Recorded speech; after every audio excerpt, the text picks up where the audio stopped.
another episode of Brand to Scale, where I explore the real stories behind people who are building amazing businesses with honesty, curiosity, and a touch of alchemy. I'm Jess, your host, and today I'm joined by someone who has spent her entire career guiding others. She's the founder of Be Business Fit, a leadership coach, and a competitive powerlifter on the side. Welcome, Sam.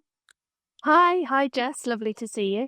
Thank you for being here. I think we've spoken a lot already, haven't we? Multiple conversations. So I'm going to ask you some extra questions and we probably haven't covered today for our audience. But let's start with, tell me a bit about you, who you are and what you do. Hi, lovely to be here and have the opportunity to chat with you. So I'm a leadership coach. I've got 30 years HR and leadership experience and set up my own business about 6 years ago, just before COVID, as you do. And after sort of going through the ups and downs of COVID and coming out the other end of it, I've now sort of settled on two main things that I offer businesses. On the one hand, I do investigations, grievance and disciplinary investigations, those sticky things that leaders and managers want somebody completely independent to come in and take that pain away for them. But the other thing that I do that I'm really passionate about is leadership coaching. So actually working with leaders on a one-to-one basis to help them build the confidence to have some of those difficult conversations that can ultimately prevent things from escalating and ultimately leading to those investigations in the first place. I'm a mum of three children that have grown up way too quickly. Happily married to Lee, and as you said before, competitive powerlifting, which I sort of fell into a little bit about 10 years ago. So I definitely want to deep dive into that a little bit more because that's an unusual one, definitely. But when you were in school, when you were growing up, did you think, I know what I want to do? I want to go and be in HR. Definitely not. I actually thought I was going to move into banking really randomly. And I think it was probably because at the time I used to love maths. I had a really great maths teacher at school that I totally connected with. But actually, with the introduction of GCSEs and things at the time, that then shifted and the teaching shifted and my love of maths actually disappeared.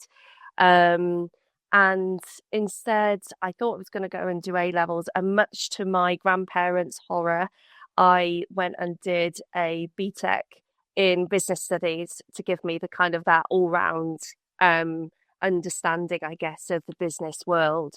I realised that I didn't want to sit in a classroom, and I wanted that more practical experience, which I felt at the time BTEC was going to give to me. I know that there's a lot of sort of Mickey taking around, having a BTEC and so on. But for me, it was absolutely the right thing to do. And actually, it was doing that gave me that broad understanding of the business world.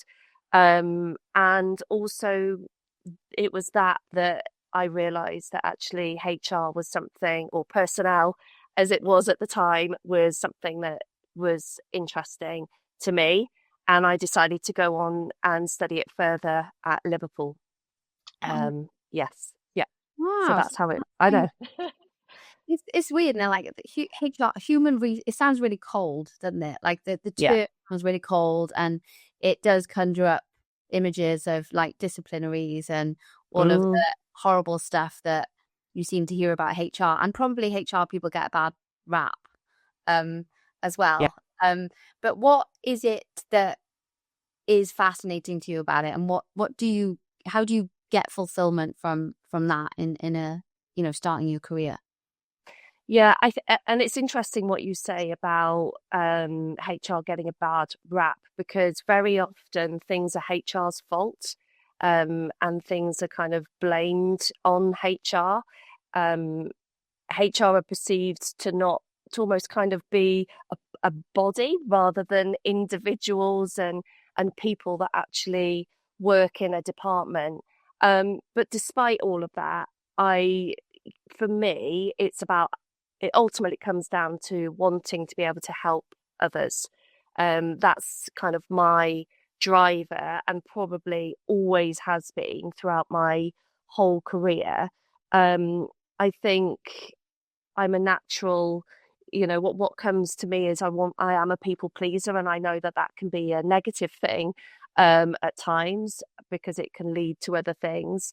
But actually, I do genuinely want to be able to help people in whatever way that may be. So what was Yeah. that first stage of your career like in HR? Did it fulfill your dreams? Were you helping people? Was it everything you'd imagined? So I was really fortunate that when I was at Liverpool and I decided that I was going to go on further and do the professional qualification, the CIPD, that one of the lecturers at the university at the time worked at Ashworth Hospital as HR director. And he said that there was an opportunity to work in the HR department, so I could then work there at Ashworth Hospital and also then study for my CIPD at the same time. So that was the first time I guess I dipped my toe in the water of what it was actually like in the real world from a HR perspective. And they were, I mean, I don't know whether you know much about Ashworth Hospital, but it's a high security hospital. Patients there have been sectioned under the Mental Health Act. And they, in some cases, have committed quite serious crime.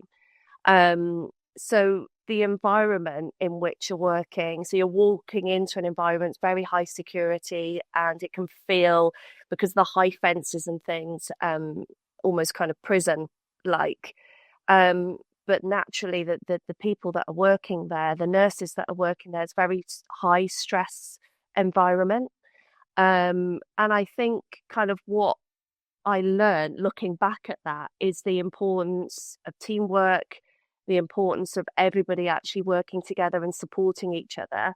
But also, and it's all sort of coming back to me now. There were some particular ward managers who were just incredible at their job.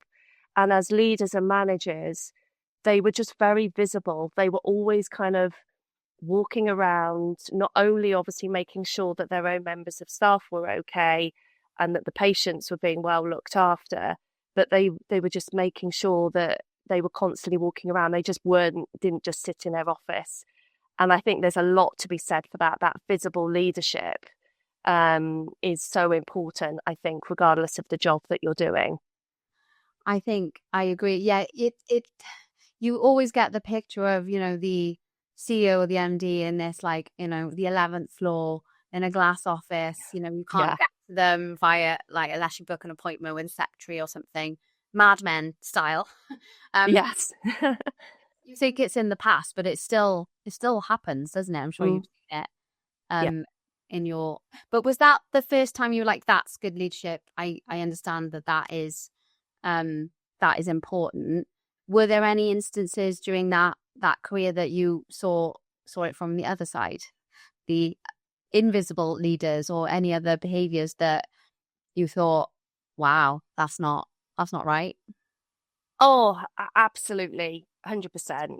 And not just at Ashworth Hospital, in other businesses that I worked with. And, that I think it's not just the invisible leadership, but actually it's the way that members of staff and people are treated. And I think that's what I started to recognize my own values and what I felt was important and the way that I felt people should be treated.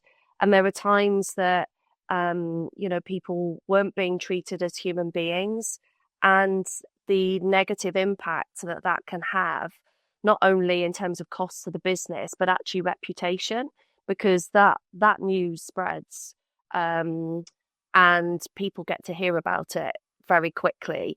Or you don't want to go and work there because this is the way that you'll be treated. So it can be very easy, I think, for leaders to feel this is the way that we have to behave in order to drive business success, but actually the consequences of the way you're behaving can have bigger effects. Absolutely. Yeah.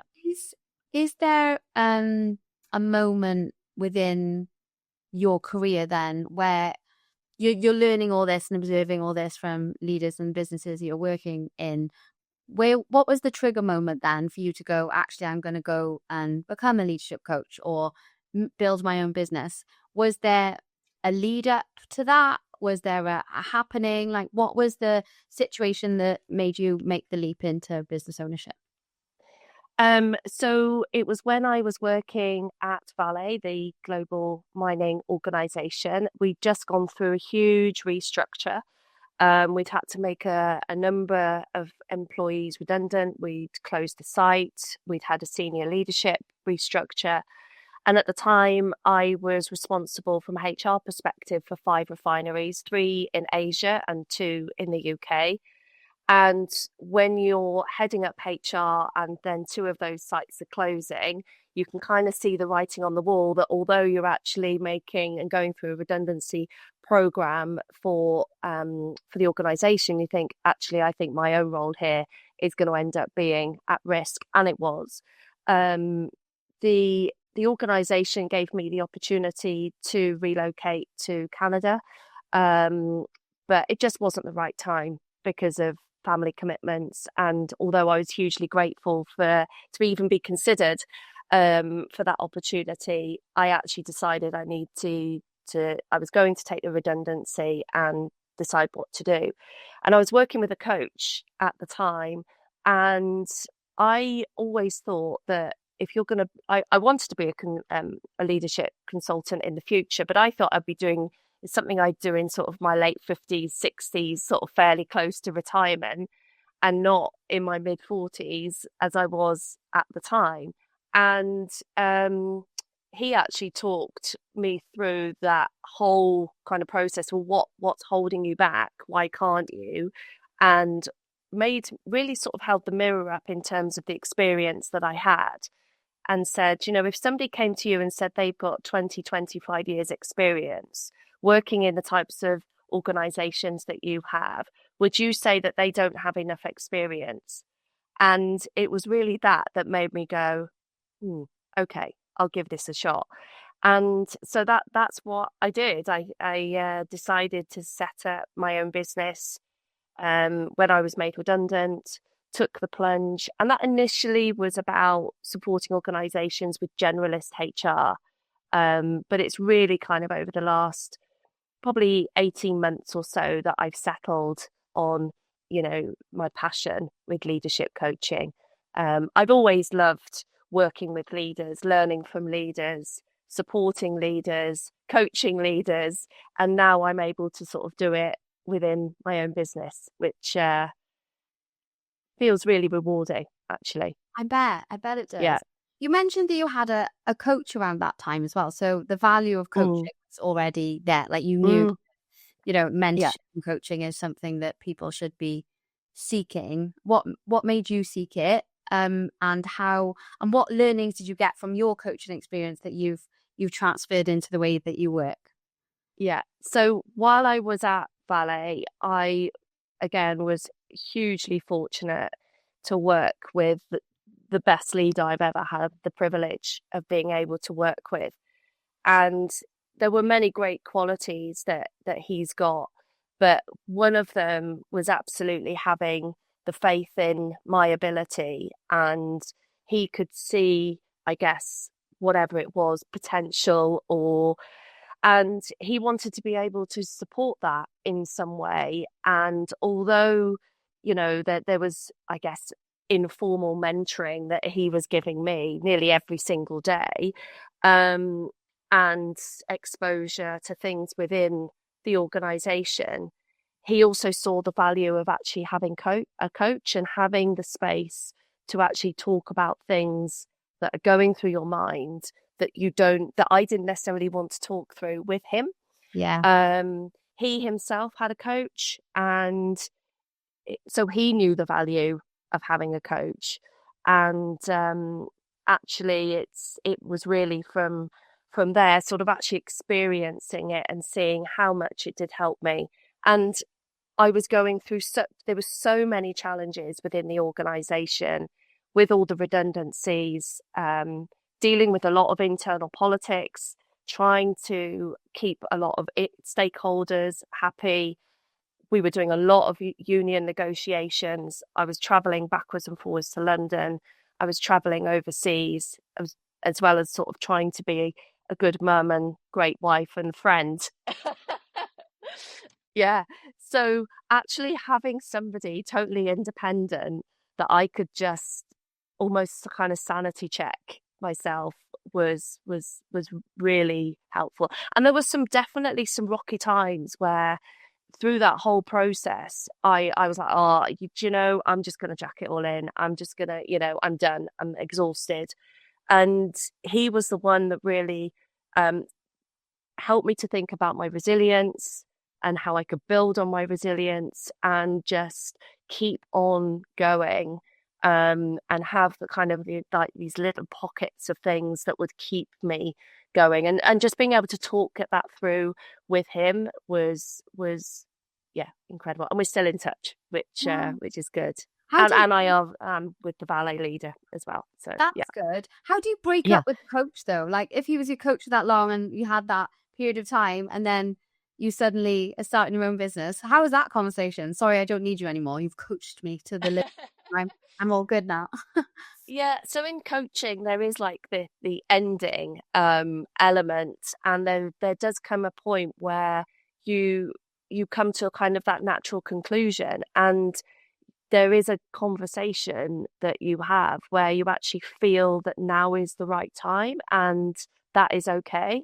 You can still keep in touch and you've still got each other's contact numbers or what have you, but that's all part and parcel of the coaching process. That makes sense. Oh, I feel so bad about breaking up with a coach.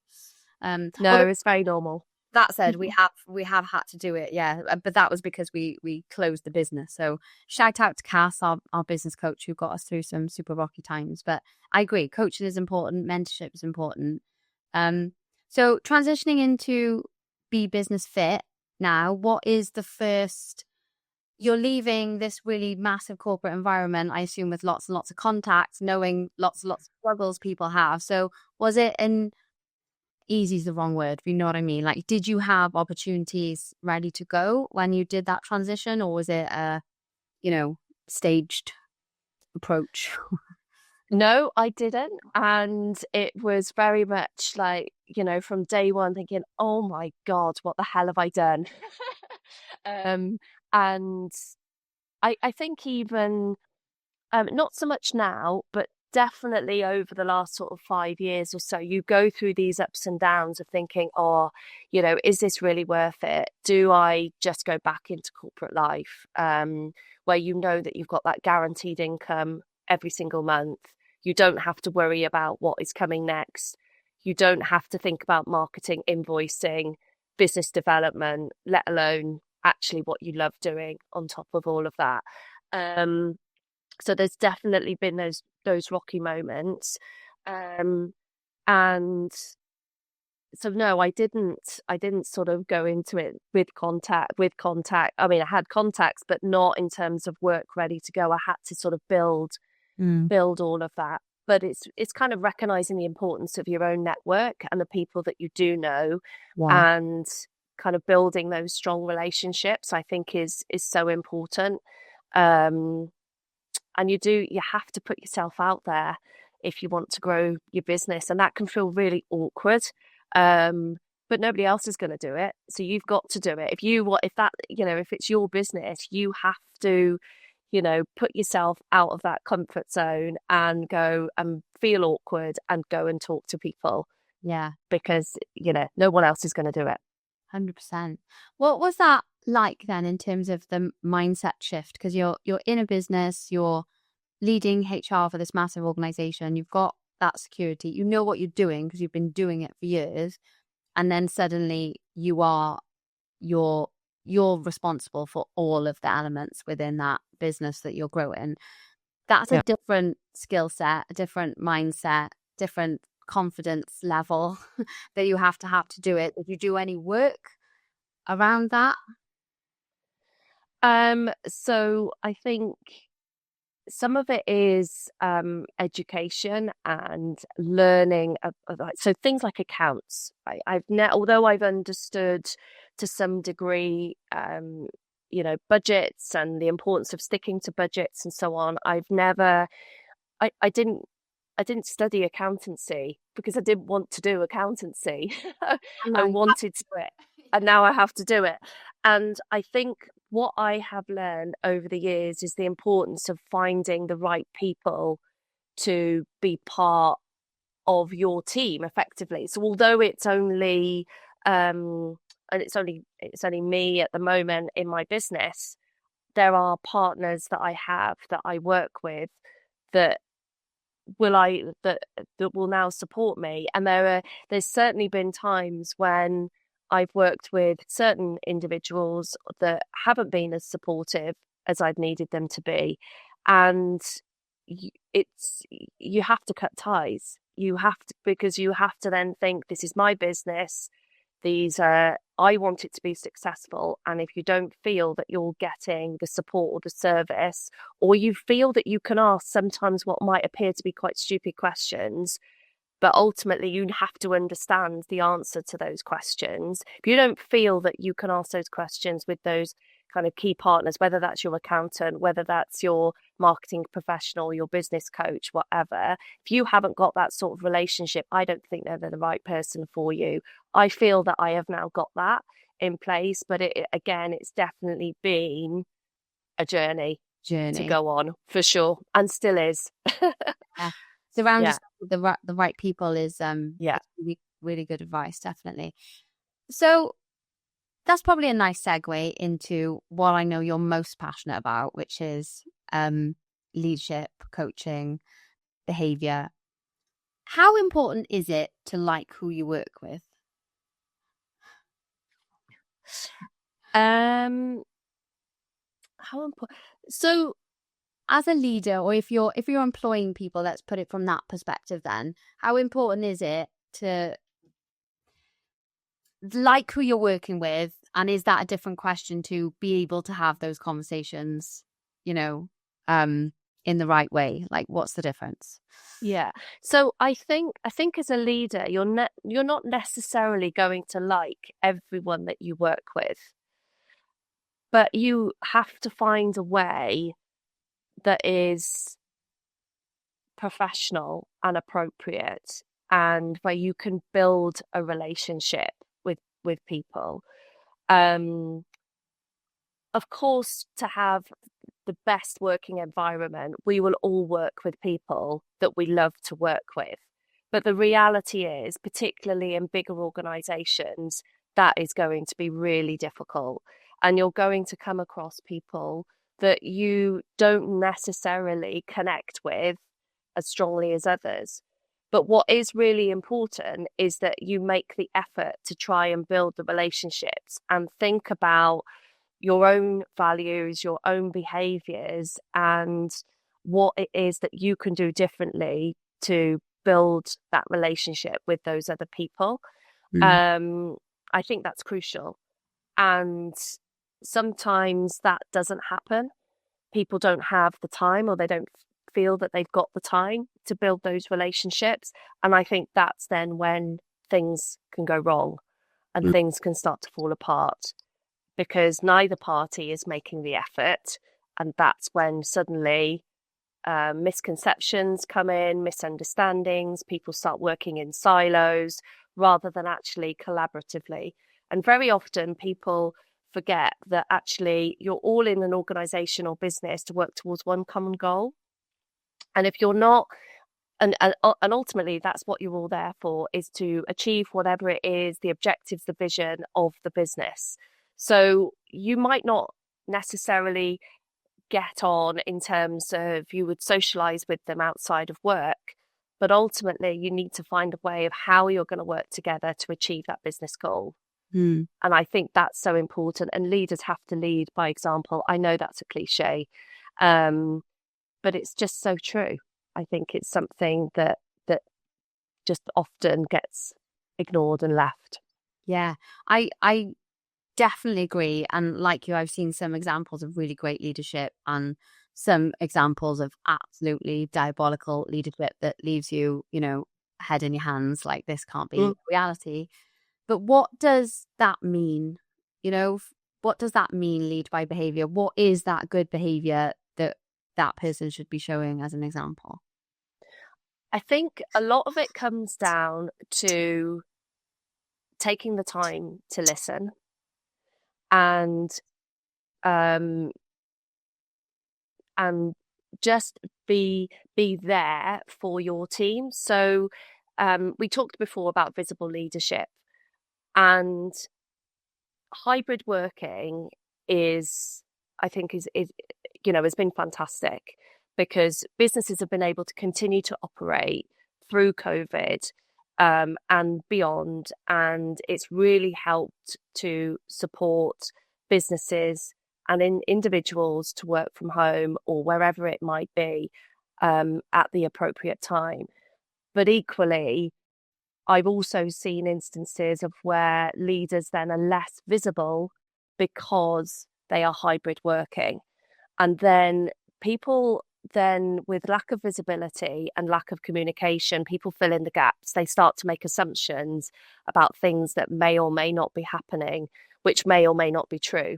And that is why I think it's so important that you have that visible leadership, you have that communication, and leaders actively listen to what their teams actually need from them. It can be really easy to kind of jump into solution mode as a leader and say, right, I know what we need to do. It's X, Y, and Z. And in some cases, that's absolutely the right thing to do. But in other instances, actually being the loudest in the room isn't the right thing to do. And you need to sit back and listen to what your team are saying. How would a leader then encourage that open conversation? Because I can see it happening. Like, you want that collaborative atmosphere and everyone's chat, but then you don't get it back. So is that the fault of the leader not positioning that in the right way, or is it a culture thing? Like, what's the issue there? So I think it can be a bit of both. It can be a cultural thing of where the leaders have always been the ones that have come up with the answer of, right, this is what we're going to do. And so everyone just sits back and lets it all happen around them rather than actually them coming forward with the ideas, or maybe it might even be concerns that they've got or worries that something, if we go ahead with that decision, it's going to go wrong. And they don't feel able to speak up. So there's not kind of that psychological safety. So I think it's crucial that leaders try and create that psychological safety. And I think one of the ways to do that is by giving people the opportunity to come up with their ideas, to truly listen to it, and sometimes ideas can't always be implemented because of cost reasons or what have you, but there may well be some real gems of things that come through. And this is what I've seen happen, some real gems of ideas that come through that leaders would never have even thought of. And suddenly that then turns into something so much bigger for the business. And what you need is those little gems of ideas, or that even just those little changes and suggestions coming forward to be implemented. And then slowly but surely, people will say, do you know what? If you raise something, we do get listened to and it does change, rather than, well, if you raise something, we don't get listened to and nothing happens and we just get ignored. Yeah, yeah. And it might be something, as really basic as, we need to change the toilet paper in the toilets. And I know, and I know that sounds a bit basic, but genuinely, that is one of the things that I heard of ages ago. And the leader at the time was like, we can do that. That's easy. That's fine. Let's start the change. And that was actually the start that kind of built the momentum for then some bigger changes coming in, for people saying, actually, I feel like I'm being listened to. Wow. So it I can know. It's balmy. be that. Yes. If that's the only issue in your organization, then you're winning, aren't you? Like, change the toilet paper. I know, but I think it's more about sometimes people are scared to raise the big issues. Mm. Um, and one of just going back to that leader that I worked with before, one of the great things that he did is he was always highly visible, but there was a question that he would always ask people when he would go on walkabout, as he called it. And he would just go up to random people on the shop floor, and he would say to them, "What are your top 3 issues today?" Wow. Really simple question, and they would they because they were so used to him walking around and potentially asking them that question. Generally, sometimes there would be 3 quite key significant things. Sometimes they were less minor. Sometimes they didn't have anything. But whatever it was, he always had like a notebook, and he would note it down, and then he would always follow up. And sometimes they were quite significant safety issues which needed to be dealt with. But had he not done that, what are your top 3 issues today? Potentially some of those little things may not have come out. Mm. So, Interesting. yeah. So yeah, it can be that little visible. What do you say to those leaders though that I won't have time for that. I can't be, especially for remote working. I can't be on Teams calling everyone, to see how they're doing in an organization of 100 or whatever it might be. What Yeah. what's the what's the answer to that? Get on with it. Shut up. I think it's about finding what works for you and the organization itself. So, depending on the size of the team, that might be, instead of having formal check-ins once a month that's an hour long, why not just do 5 minutes? Why does it have to be an hour long meeting or a 10-minute meeting? So just asking something really straightforward, like, what are your priorities this week? What are you struggling with? How can I help? Just something Yeah. like that then connects to them as individuals, but also the objectives of the team, the business, the organization, whatever it might be. And that can literally be a 5 or 10 minute conversation. It doesn't have to be a big long meeting. Mm. Um, the other thing that I would say is sometimes we say we haven't got the time to do something. Somebody said something years ago that I heard, is that you do have the time, you just choose to do something different.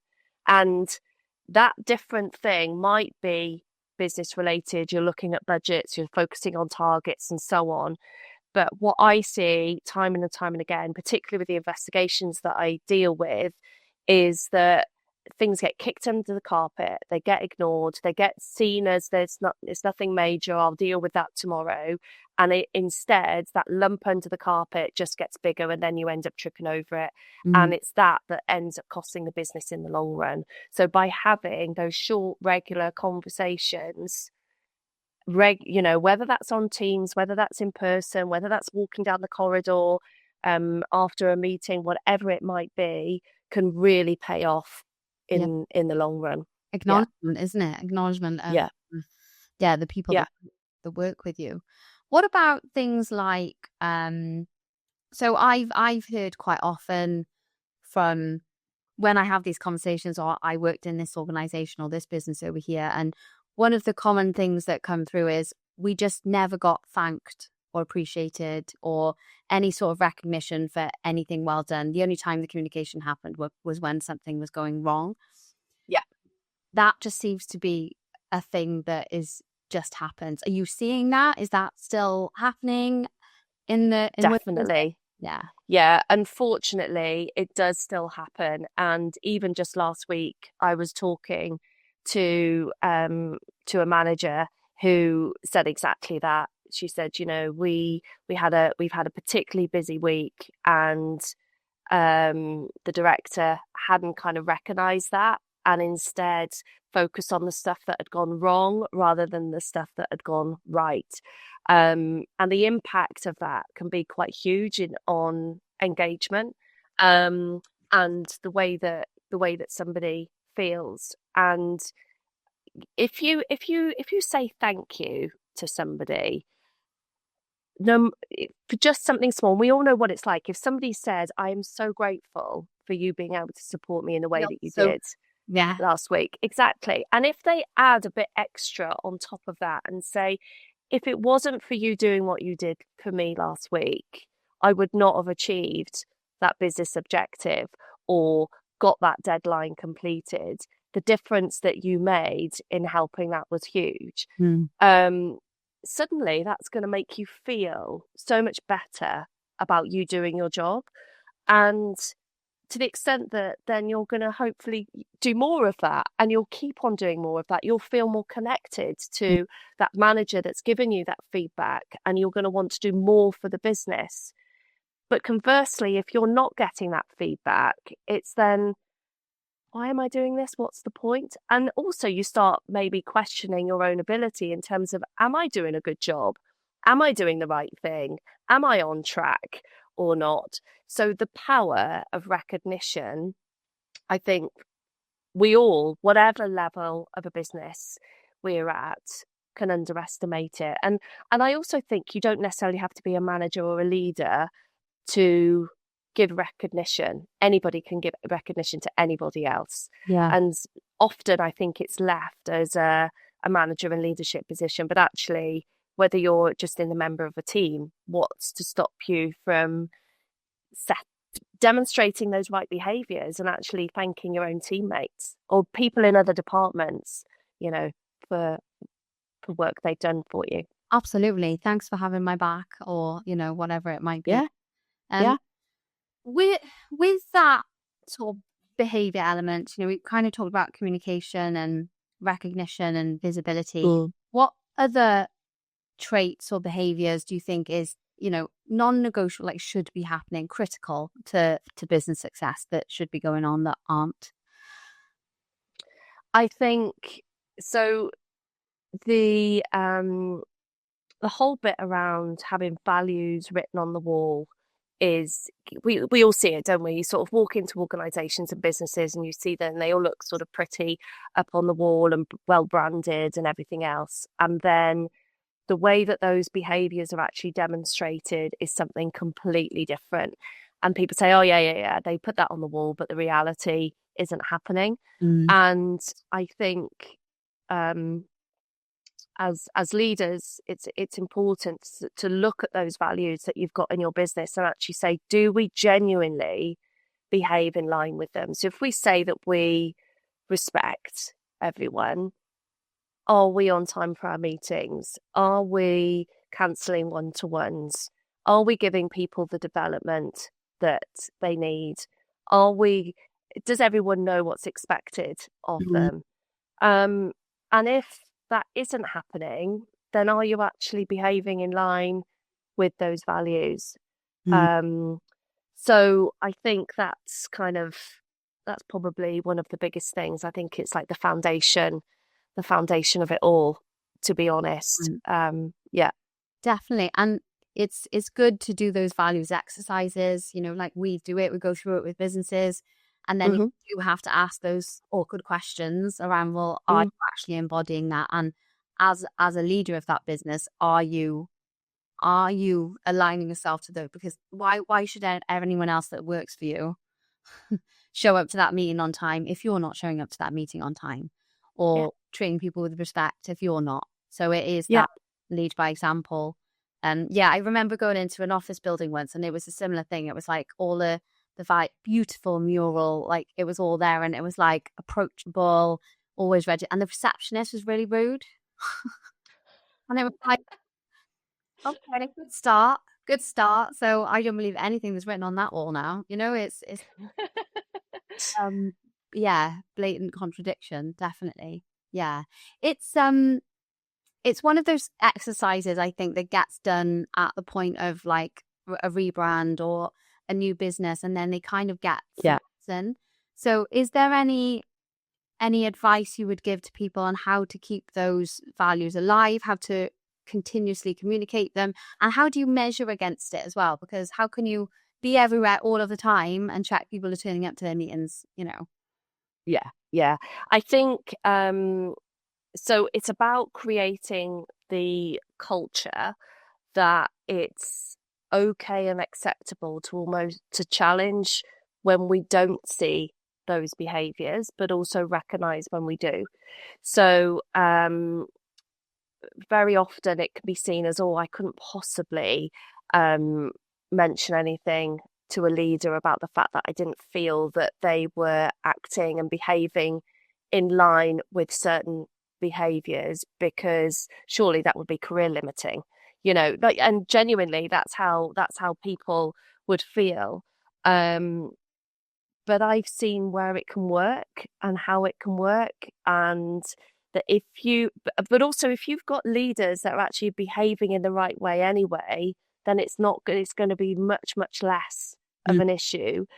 But also if they are open to feedback about, actually, yeah, I could have done that differently. You're right. I shouldn't have done that. And actually putting their hands up to say, I got that wrong. Mm. And when leaders do that, the impact can be quite significant in terms of people saying, okay, fair enough. They've recognized actually when they have done something wrong. Unfortunately, I think egos get in the way. And people don't do that because they think, well, that's kind of admitting failure. Sure. I don't think it is. Yeah. It doesn't need to be. Yeah, it's an interesting one, isn't it? So we've talked about leaders and what they should be doing, and I think we've come at it strong on those people. No, for to talk, because it is important. You have to lead by behavior, and that makes total sense. What, from the other perspective, from an employee's perspective, and in a business where there is a leader and perhaps they are, in a growing business, it's their first bit or whatever it is, what does that employee who maybe is not getting everything that they should get from that leader, what do they need to understand maybe about that leader's position or situation or mindset at that time? So I think sometimes what we all forget is that leaders are actually human beings. Yeah. And people think that when you're in that leadership position, suddenly you're like a different person altogether. And you live and breathe everything that the business and the organization does. And that's all you're focused on. When in actual fact, that person has either been promoted into the position recently or has like joined the organization and has comes with a huge amount of other experience and background, but also has got a whole bunch of other stuff going on in their life. And whether that might be challenges around bringing up children, trying to get the children to after school activities, juggling everything with their own parents, maybe they're even caring for their parents. Maybe there's illness within the family. They're also trying to keep their own health and well-being on track.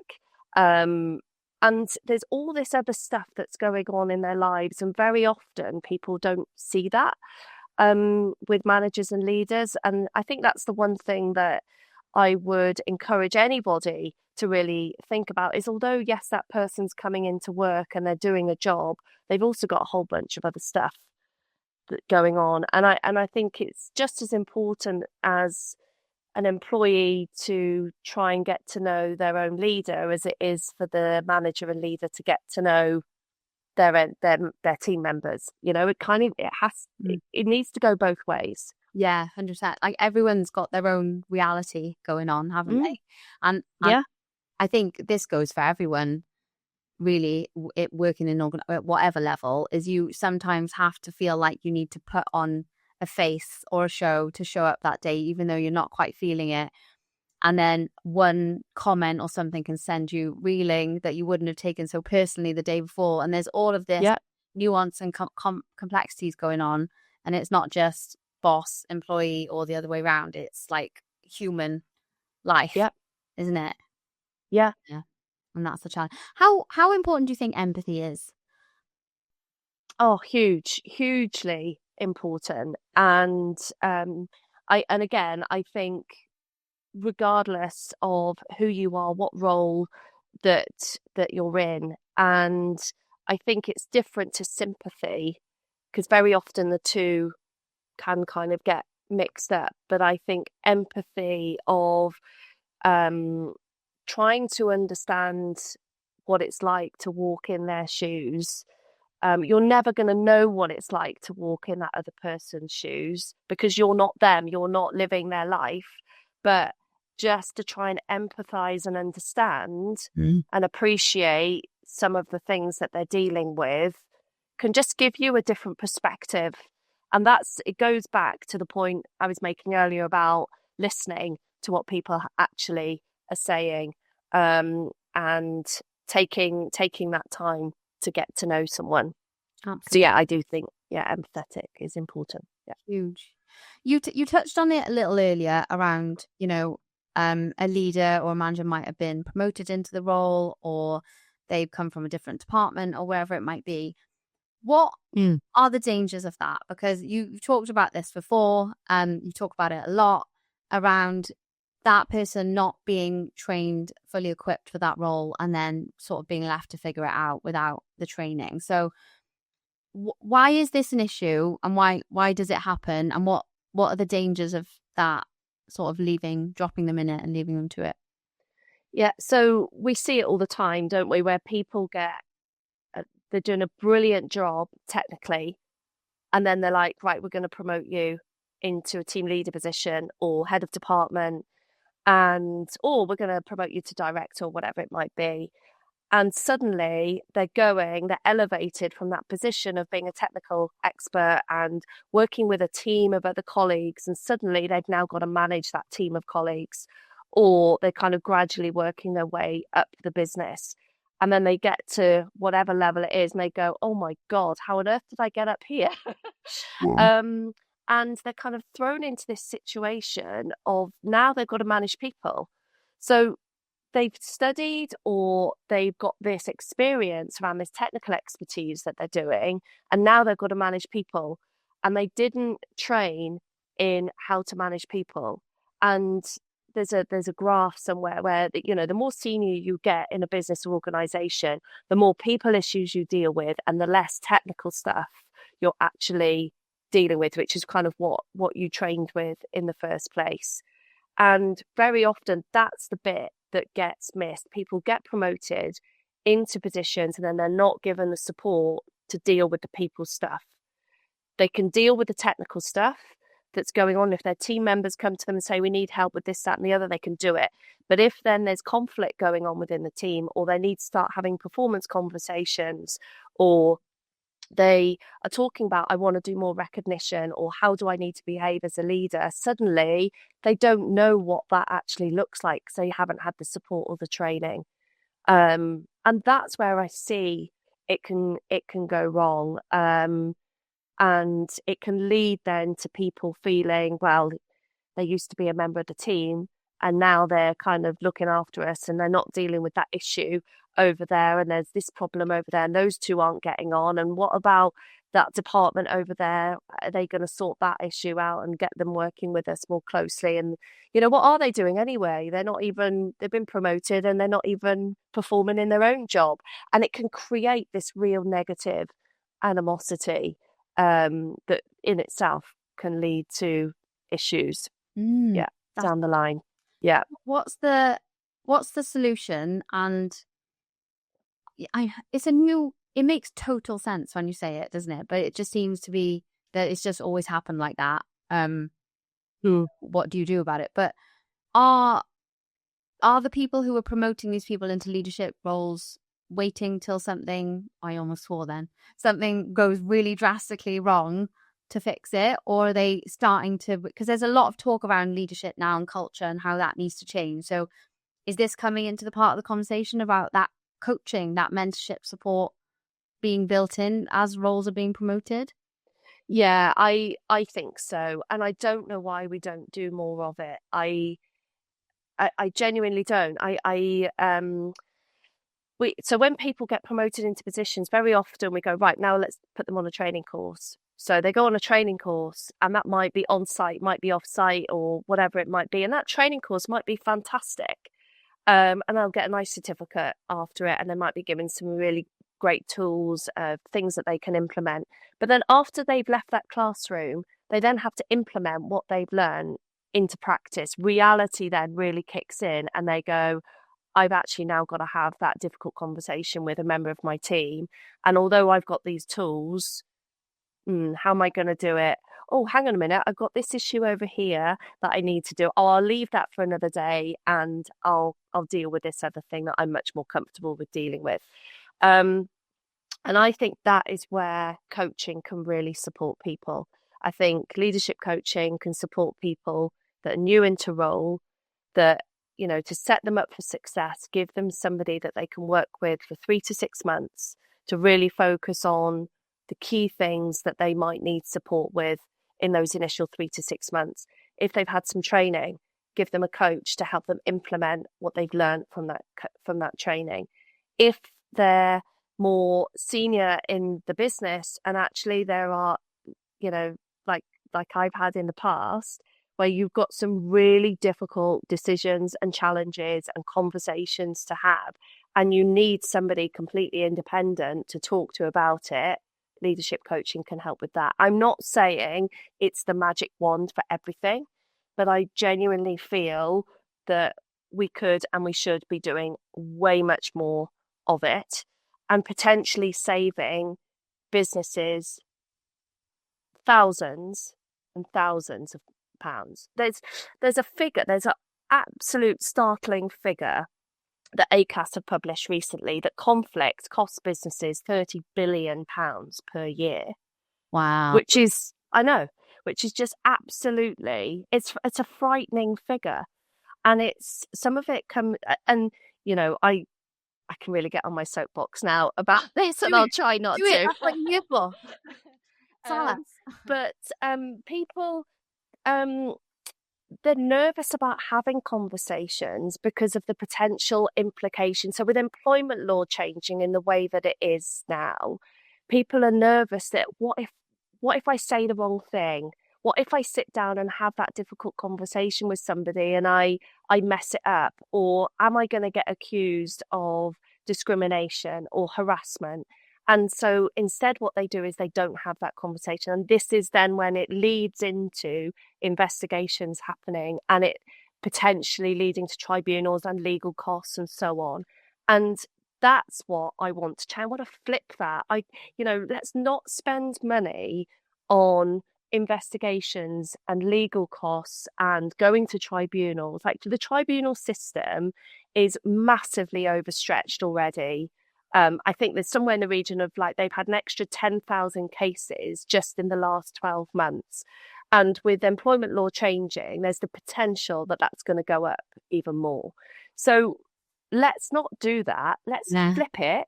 Let's look at investing and giving our managers and leaders the support that they need right up front and prevent all of that from happening in the first place. I think there's this perception that coaching is for only kind of senior exec level, or if you're a poor performer, rather than it actually being seen as something that you would genuinely have to support you and help you in your role. I read a book recently. I've got it here, actually, Jess. It's called Second Set of Eyes by Cody Royal. Nice. You probably can't see that on there.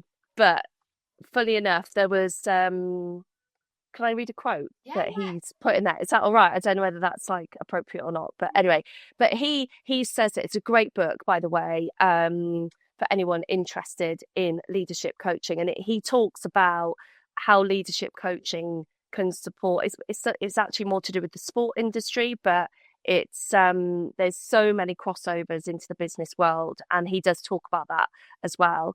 But he says this: being coached by a leadership coach isn't a threat to your authority or a challenge to your competence. It's not some underhanded commentary that you're not up to it. It's a further investment in the fact that you are up to it. No. And I think, like, that absolutely, for me like sums it up. And so often coaching gets used as we need to fix you in terms of your performance, but that is actually not what coaching is all about. That's a performance management conversation that needs to be had completely separately. Coaching is about when you're already operating at a certain level, but we want to give you the support and the mechanisms to take you to the next. Yeah, so. Absolutely. I love that. Do you think there's... Sorry, I went on a bit there, didn't I? It's really good. Do you think there's resistance to it from people who are being offered the coaching because of that sort of challenge against authority element? And do you think that coaching isn't being offered by businesses because they only do it when there's something wrong or when they can see something go wrong? So it's prevention conversation that needs to exactly. And I think it's perceived also as being expensive. And so it's one of the first things that gets kind of dropped off. So I've spoken to some training providers who say, and they advocate for the fact that, and strongly recommend that coaching should be provided with leadership and management courses to help people implement what they've learned. But what they find is that businesses say to them, "Oh, but how much is this cost? How much is that element? Oh, can we just take that off them, please?" Yeah. And when you speak to people that have had coaching after the training, they've absolutely seen the benefit of it because it's really helped them to implement what they've learned into practice. And there will be obviously all the other benefits. So as well as saving the business money in terms of conflicts in the long run, but the people will get better management, they'll feel looked after, they're more likely to stay, so the turnover will be less. That'll have an impact on the bottom line as well. If you look after people look after the business, all of that. Yeah, exactly. And it's that whole knock-on effect of people feeling cared for, they feel part of a team, they feel engaged. If you've got happy employees, they're going to be engaged. That's going to have a knock-on effect to the success of the team, the business. And then if shareholders and and so on, it's just like this knock-on effect that it has. Conversely, if you've not got that in place, the impact can actually go the other way, where you've got people that don't want to come into work, they're not fully engaged, they are not performing at the level that they should be and could be. They go off sick, that costs money. You then might need to cover people that are off sick on long term. So it's the negative consequences are huge. Yeah, massive. What is it sounds like you're on a mission, Sam, to solve Maybe. this. So what are you doing about it personally? So one of the first steps that I want to try and get leadership coaching on the map a little bit more. I want it to be seen as very normal and acceptable thing to have. But in order to do that, I first of all need to understand what the barriers are to coaching and get some data and understand whether is this just me thinking this, or are there other people out there that actually think the same thing? And if there are barriers, what are they? Let's understand them. And then let's put strategies in place to try and overcome those barriers so that then we can start making leadership coaching much more normal to support our leaders and managers to be the most successful that they can be. And I ultimately think that will have a huge impact on our economy. And again, I don't think it's a magic wand, but I do think it could make a massive impact on our economy. I think we're at almost this tipping point. There's so much going on in the world and in the business world that if we don't support our business leaders and managers now, we're going to potentially go down like that, and things are going to get worse. That's we're kind of at this point with everything that's going on. But if we can support our managers and leaders in the right way, then hopefully we can continue to move on upwards. So that's something that I feel is crucial. But first of all, getting the data, I've sort of reached out to some other coaches and said, "What do you think? Am I completely crackers, or do you agree with me?" And they totally agreed with me. And so, along with four other coaches, I've put together a survey, and we are currently looking for as many managers and leaders of whatever level in any organisation, business, industry, sector. We don't care, but we're really keen to understand what their experiences of coaching, whether it's worked for them, not worked, and what they believe the barriers are. And then what we're going to do is gather that information. We're going to analyze it. We're going to produce a report in the autumn, and then we're going to go back out to organisations and talk to them about what the findings are actually showing. We've been in touch with the IOD. The IOD are really interested in where this goes, so that's really positive. And who knows what other big organisations we might end up speaking with. So Nice. yeah, I guess I can put the link.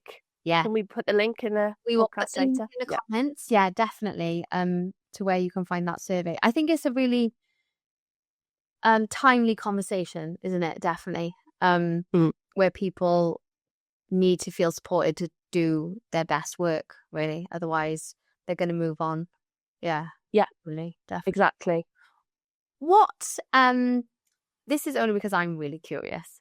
Have you ever worked with a business owner or a leader at any point, and you've determined that actually they're not the right person to be leading or in that position, or whatever it is they're doing, either, I don't know, personality wise, whatever it might be? Are there people who are good at this and people who are bad at this? And is it a learned thing, nature, nurture? That was a long-winded question, but you get my point. Yeah. So yes, I have. And where I just thought, this is totally square peg round hole. And sometimes it's been where I've actually worked in that business or organization. And it goes back to that kind of that values behaviors conversation we had earlier on. I'm very values driven, which I've only realized myself over the last sort of five to 10 years. And when you sort of look back and you think, what is it that I didn't like about that particular manager and leader? I now know it's the way that they were behaving and the way that they were treating their staff. And then you have to make a decision. You have to make a decision of whether or not, if your values don't align with the way that that manager or leader is behaving, and you feel that nothing's going to change, you do sometimes have to go, this isn't the right organization for me, and I'm going to leave. And that's okay. Yeah, that's okay. And actually you can feel incredibly liberated afterwards, because you've made that decision and said, I actually want to work for an organization that reflects my values. 100%. I feel like that is something, because I can totally relate to that, something you get more in tune with as you get a little bit older, about what you're willing to put up with and what you're not willing to put up with in life and work. You know, it works across across both, doesn't it? And then you start thinking, why is that? Like, oh, because this is important to me, and this is really important to me, and being surrounded by these types of people is important to me. And you do end up spending a lot of time with people you work with. So it's there's that that important element as well. Exciting. I think it's a great conversation to have, and I think coaching, mentorship always seems can come across as a bit fluffy, a bit of a negative thing, a bit woo-woo sometimes. And, you know, I've had a coach, I think I always will, because it can be quite a lonely place, can't it? If you're running a business, and you can't necessarily have those difficult conversations with the people that you work with, because they'll just say, oh, shut up, what you're moaning about. Everything's great. So you do need that therapies. Yes. Validation, but also someone to tell you when you are being a bit of an arse, and to, you know, sort that stuff out as well. Yeah, it's interesting what you say about therapy, because some people will say, oh, is coaching therapy? And And there will be some coaches that will be therapists. Mm.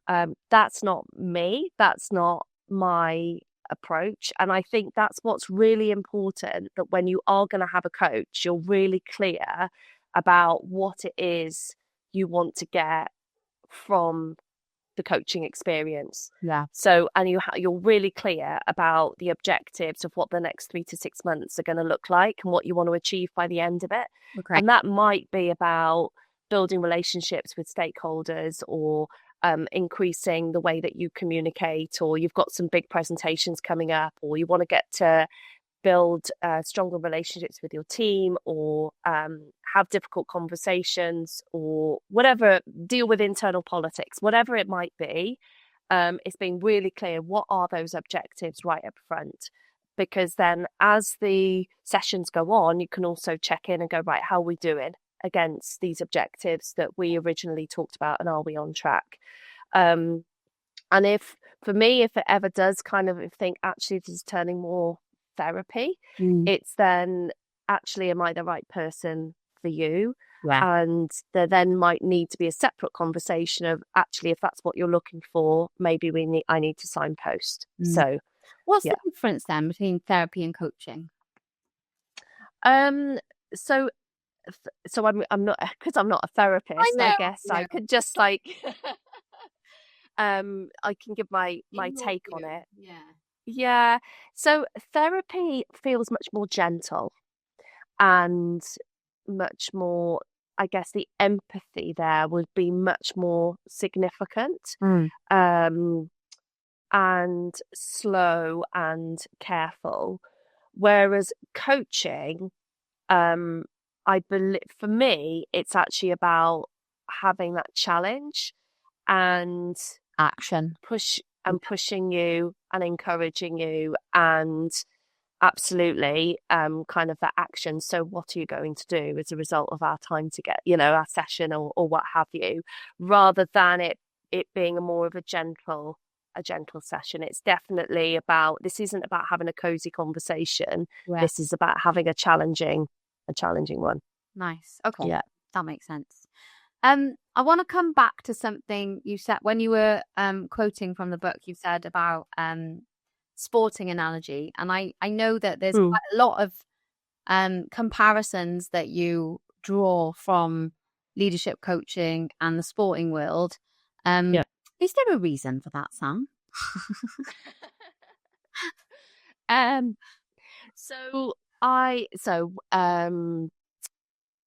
got into powerlifting about nearly 10 years ago now. I always used to run. Running was always my thing. When the children were little, I'd leave the house very early in the morning before anybody was awake, and I would run with a good friend, and we'd go off and do 3, 5, 6, 10 miles, whatever it might be.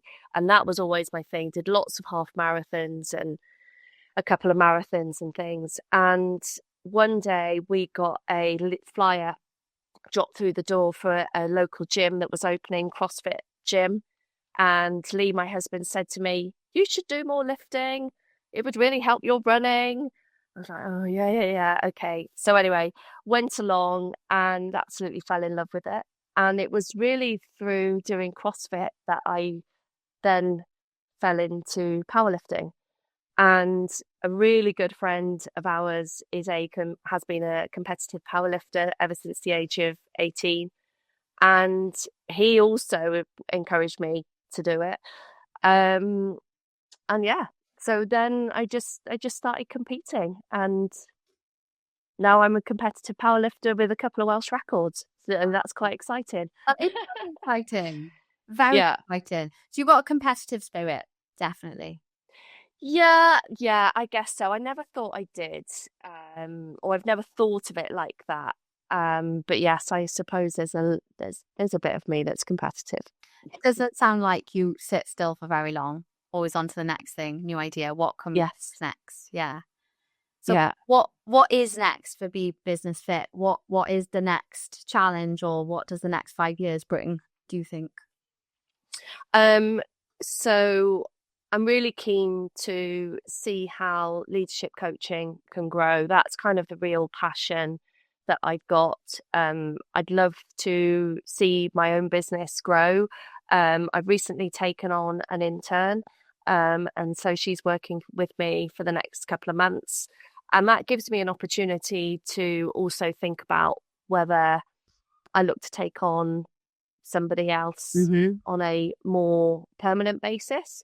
And whilst I'll always, to some extent, do some investigations, it's the coaching business that I'd really love to see grow, and how I can support leaders to be the best that they can be in whatever it is that they're doing in their businesses. So yeah, that's what I'm hoping the next 5 years will bring. I'm also hoping that this research that I'm doing is going to kind of just be the start of other reports that I may do around, and research that I might do around leadership. So we'll see. We'll see what happens. Brilliant. Exciting Yeah. times. Exciting times, definitely. Yes.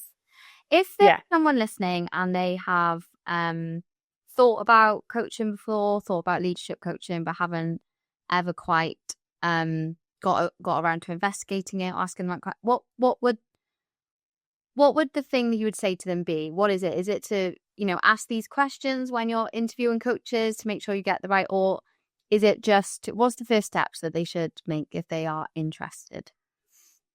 Well, I guess just to kind of use an analogy, I guess first of all, because just sort of that just came into my head as we were talking, is so when we go to the gym, we do the things that we like doing, or if we're out exercising, whatever your exercise thing is, we do the things that we like doing, and very often we forget kind of those extra stretches or those accessories or things that we should do, just like, oh, I haven't got time to do that, I haven't got time to do the stretching and things, I'll just crack on with going for a run or lifting these weights or whatever it might be. But actually, it's those accessories and that stretching that can really give you that marginal gain to help you to improve as a person, and as a help you to improve whatever it is that you're doing, whether that's lifting weights or running.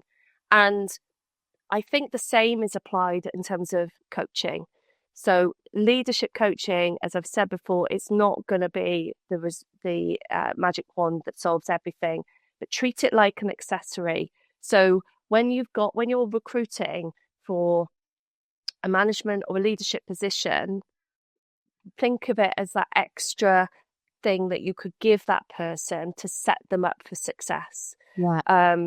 That's going to make that marginal difference to help them in their role. I love that. Yeah. I love that. Look, they always come down to sports analogies, though. I found, don't you find, like leadership and coaching books? There's a great book called Legacy. I don't know if you've read that one. Yeah, great. I love that book. Fantastic book. I've given that to some people over the years slyly. You know what I mean? Like sweep the sweep the locker room. But yeah, they do come in parallel, don't they? Some of the teamwork and the collaboration elements definitely do. Amazing. Yeah. If you had a personal alchemy formula for success, what would the one ingredient be that you absolutely couldn't do without?